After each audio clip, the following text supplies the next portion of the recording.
According to Donella Meadows' book, Thinking in Systems, the behavior of a system is not known just by the elements of which it is made. She uses the anecdote of a king who brought his mighty elephant to a city of blind inhabitants. Each inhabitant gathered information of the elephant by touching parts of it. Each one of them had the wrong perception of it, as they had only touched parts of it rather than the elephant as a whole.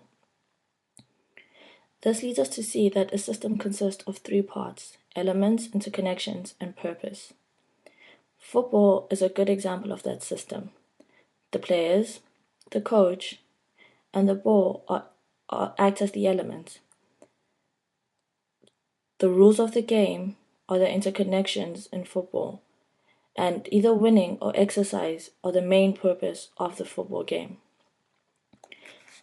This ties in very well with Peter Senger's book, The Fifth Discipline, where he explains that the system's perspective shows that there are multiple levels of explanation in any complex situation, which include systemic structure, patterns of behavior, and events. The beer game looks at these levels where event explanations look at who did what to whom. Patterns of behavior focus on the longer-term trends, such as production cycles and instability in the game. And systemic structure look at what causes the pattern of behavior, which could be how orders were placed, the shipment, and the inventory in the beer game. All the decisions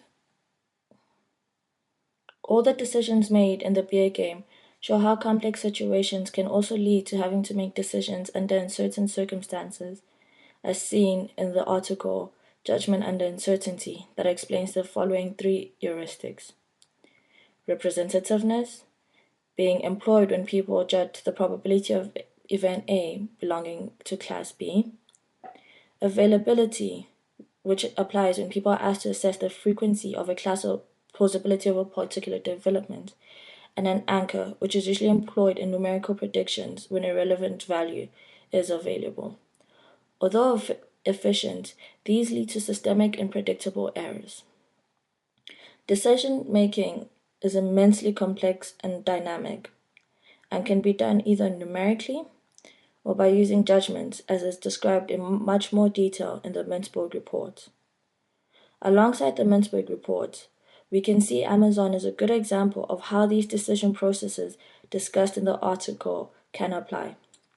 Amazon used judgment rather than numbers when deciding whether to engage in competition in their marketplace.